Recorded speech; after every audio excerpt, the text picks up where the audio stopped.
on peut très bien discriminer les candidats avec des sujets posés simplement, avec efficacité. On peut trouver des bonnes copies comme de moins bonnes copies.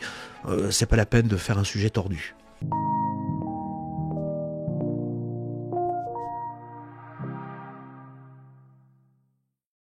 Bonjour à tous, nouvelle vidéo consacrée à un thème probable cette année en géopolitique. On accueille Pierre Dallène, qui est du coup professeur en classe préparatoire à Saint-Paul, également correcteur au concours à l'ESCP à l'ESSEC, et avec lui Pierre-Alexandre Coutinho, évidemment le référent géopolitique de Mission Prépa. Peut-être Pierre, te laisser donner le cadre de la thématique. Voilà, donc les tensions internationales, facteurs de recomposition de la mondialisation. Alors c'est un sujet que j'ai proposé à mes étudiants de deuxième année au concours blanc, le dernier concours blanc du mois de mars 2025. Je n'ai pas fait dans l'innovation puisque j'ai repris en partie le libellé du sujet du concours 2024 sur le changement climatique, mais je considérais que les tensions internationales, facteurs de recomposition, pouvaient être également un très très bon sujet. Ce sujet donc pose tout un ensemble de questions et puis surtout permet donc d'embrasser toute la dimension du programme, à la fois d'un point de vue historique, géographique, géopolitique et économique également. Donc on peut par exemple organiser le sujet autour de 3 axes, comme on l'a vu. On peut imaginer une première partie qui s'intitulerait « Les tensions internationales conduisent à un freinage du processus de mondialisation ». Alors pourquoi ? Parce qu'effectivement, il y a donc aujourd'hui dans le monde un certain nombre de tensions avec la multiplication des guerres chaudes limitées, pour reprendre donc Raymond Aron, l'Ukraine, le Yémen, la bande saharo-sahélienne, la question de Taïwan, le Venezuela, donc un monde qui s'apparenterait donc à ce que certains évoquent sous le nom d'une troisième guerre sous le seuil. Ce monde de tension conduit par conséquent, deuxième point dans cette première partie, à une crise du multilatéralisme, donc avec le non-fonctionnement aujourd'hui de l'ORD, l'absence, il n'y a plus de grands traités, ce ne sont plus que des grandes déclarations d'intention, donc une crise du multilatéralisme qui est également symptomatique de la crise de la gouvernance mondiale, et qui conduit par conséquent, troisième élément, à ce que certains appellent l'existence donc d'une nouvelle guerre froide ou d'une Cold War 2.0, avec une fragmentation géographique donc de l'espace mondial en des blocs qui sont des blocs rivaux. Et ça doit faire référence à la notion de bimondialisation. Donc ça peut être une première partie qui est un constat.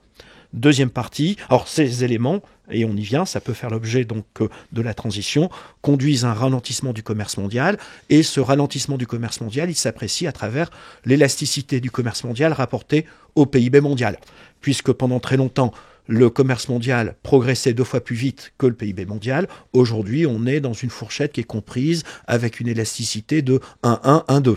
Donc, il y a bien un ralentissement.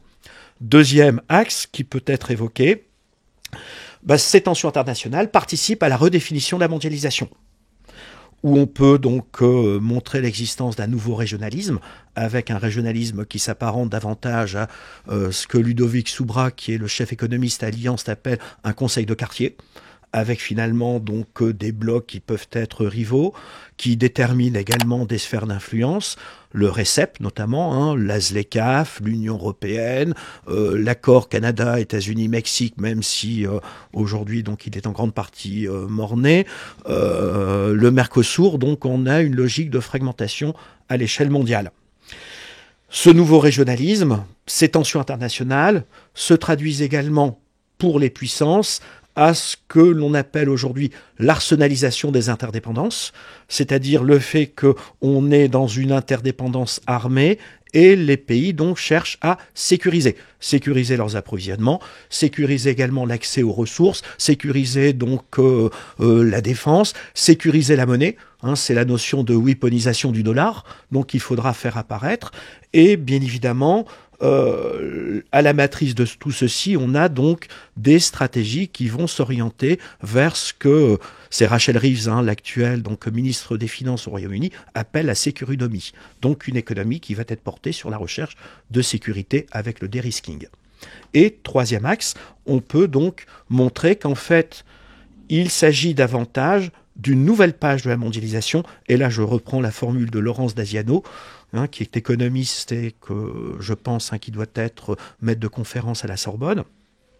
Une nouvelle page de la mondialisation qui est porteuse d'un certain nombre d'enjeux sur est-ce qu'on est effectivement, premier élément, dans une phase de démondialisation, déglobalisation, c'est la thèse qui a été développée par Weldon Bello.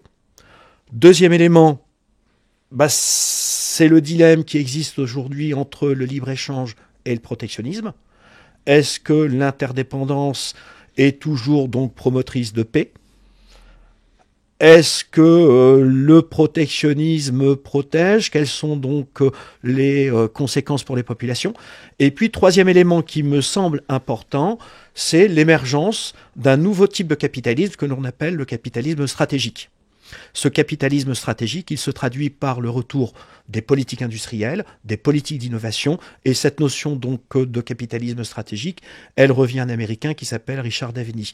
Pouvoir d'innovation, c'est Eric Schmidt, donc, et on peut effectivement montrer qu'on est dans une nouvelle relation entre l'État et le marché, et cette nouvelle relation entre État et marché détermine un nouveau type de capitalisme, pour reprendre un capitalisme politique, pour reprendre donc Max Weber, qui serait donc le capitalisme stratégique. Voilà comment on peut orienter avec trois parties suffisamment cohérentes, répondant donc au sujet.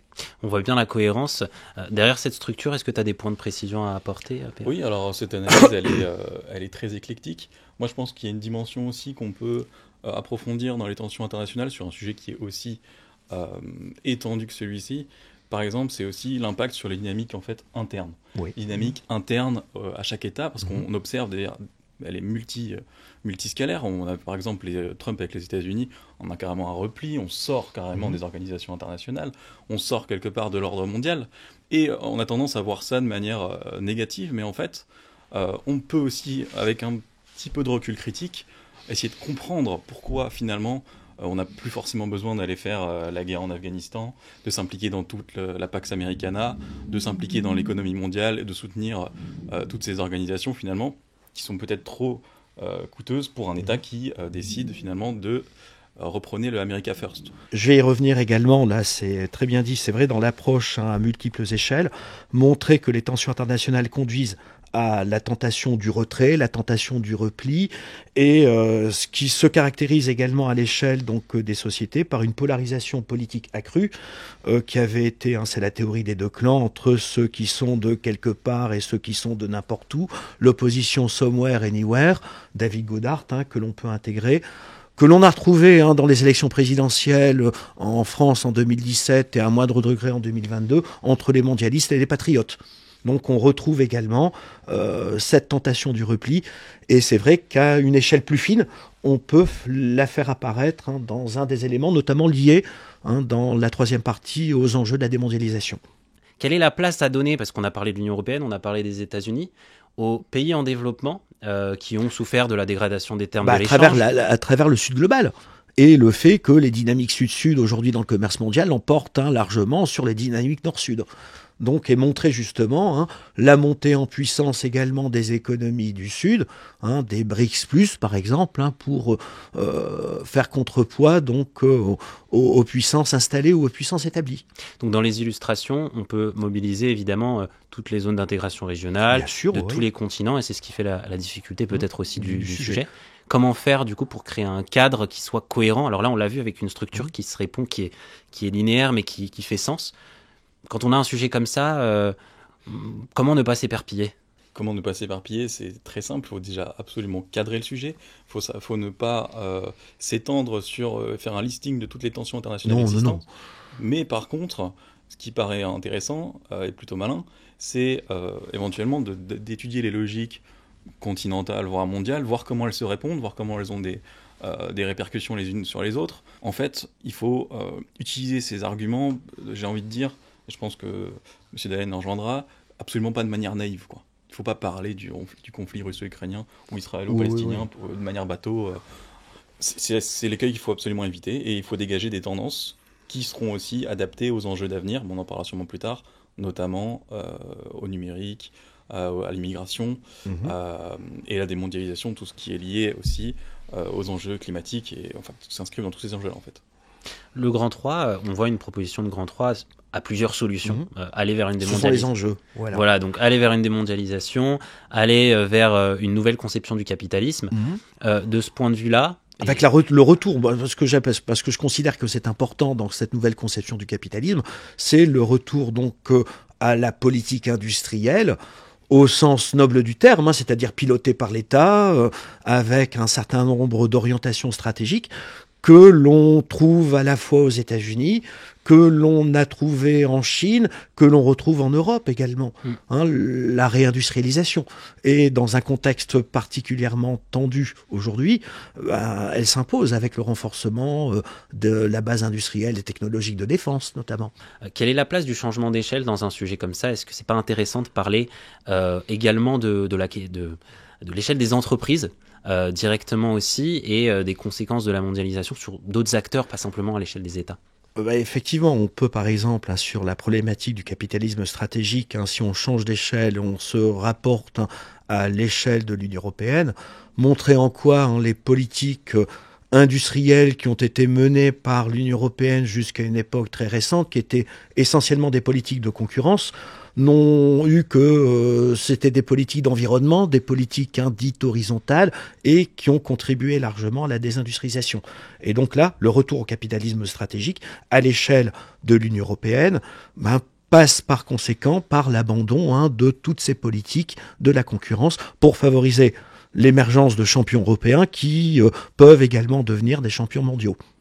Et les erreurs qui ont été faites sur les fusions, l'interdiction des fusions Alstom, Siemens par exemple.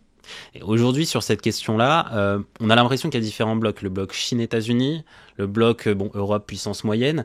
Comment composer avec ces différentes zones ? En fait, pendant qu'on est en train d'essayer de s'ouvrir, pendant qu'on est en train d'essayer de toujours réguler plus, les deux blocs, le bloc sino-américain, lui, dérégule, se replie sur lui-même, favorise ses industries, et en fait, ça a déjà été évoqué par de multiples auteurs, mais on risque effectivement un déclassement si on ne se met pas vite à la page au niveau de la souveraineté économique et également de la défense en Europe. Et cette frontière... Pire que le déclassement, on risque, comme le disait Védrine, le protectorat, ou la mise sous protectorat. Le point commun, disons, de tous les plans types sur ce sujet, quel serait-il ? Pour avoir une direction commune, vers quoi on doit aller ? Est-ce qu'on doit forcément aller vers une vision plutôt optimiste du sujet, ou au contraire, et donc avec un message d'espoir en troisième partie, ou au contraire on peut vraiment évoquer une situation assez problématique d'une mondialisation qui serait violente ? Il faut évoquer effectivement que c'est un processus qui aujourd'hui apparaît comme étant fragmenté. Que la démondialisation a été évoquée déjà depuis le début des années 2000, donc c'est pas non plus un nouveau terme qui apparaît, et que plutôt que de remettre en cause le phénomène, et là je citerai Krugman, il faudrait simplement donc diminuer le bouton volume sur le sujet. Pour terminer, est-ce que vous avez d'autres axes auxquels vous pensez, alors pas forcément intégrés dans le plan, qui peuvent donner lieu soit à une ouverture, soit à une idée complémentaire qu'on n'aurait pas évoquée sur le sujet ? Je pense qu'on peut faire référence dans ce type de sujet au trilemme de Roderick, notamment sur l'intégration au marché, la souveraineté et la démocratie, qui peut faire aussi l'office d'un petit développement avec un petit schéma pour montrer qu'il y a un triangle d'incompatibilité. On peut faire référence également au levier de la mondialisation, l'action politique et la technologie, puisque la technologie peut accélérer le processus et l'action politique, elle peut constituer un frein au processus.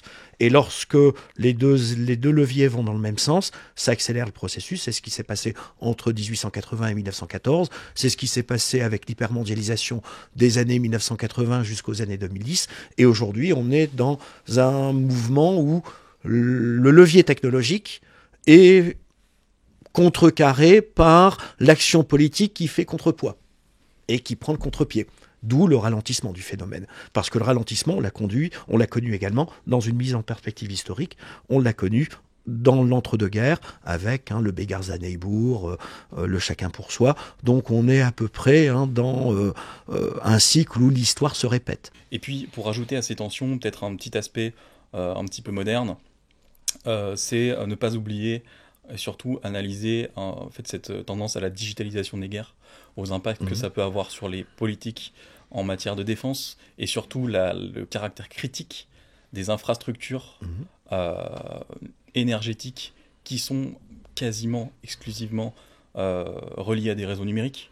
Donc en fait maintenant, il y a très peu à craindre a priori de conflits directs, chauds, de soldat à soldat, mais si on veut déstabiliser un pays, il serait peut-être plus malin d'attaquer les infrastructures critiques, de paralyser des centrales, les réseaux électriques. Et donc toute cette question-là, en fait, de la digitalisation des guerres, non seulement dans les moyens, mais aussi dans les objectifs. En tout cas, quand on parle de tension, c'est pas directement... C'est pas directement les guerres, on va l'intégrer, mais il n'y a D'accord. pas que les guerres, puisqu'il y aura dans ces tensions toute la question de la crise du multilatéralisme. Donc ici, en définition, par exemple, comment appréhender ce concept pour montrer aux correcteurs que, voilà, on a vu la subtilité. Ce sont les oppositions. Donc les oppositions entre États, entre entreprises, entre collectivités, qui conduisent donc à modifier le processus de mondialisation.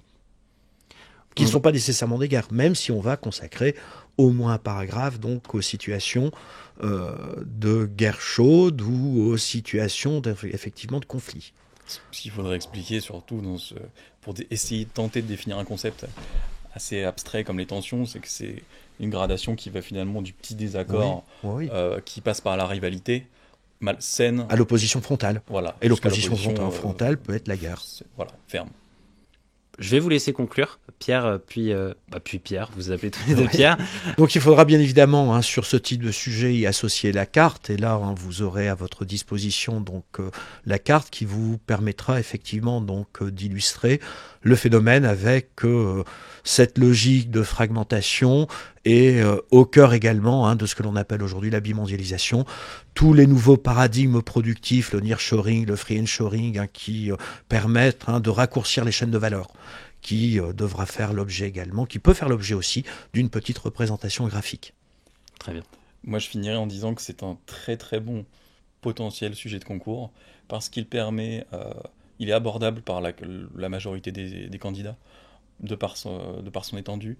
En revanche, il permet aussi de discriminer les excellents candidats avec une analyse critique fine des enjeux actuels. Je terminerai 2 mots. Pour bien discriminer les candidats au concours, il n'y a pas lieu d'avoir donc des sujets difficiles. On peut très bien discriminer les candidats avec des sujets posés simplement, avec efficacité. On peut trouver des bonnes copies comme de moins bonnes copies. C'est pas la peine de faire un sujet tordu.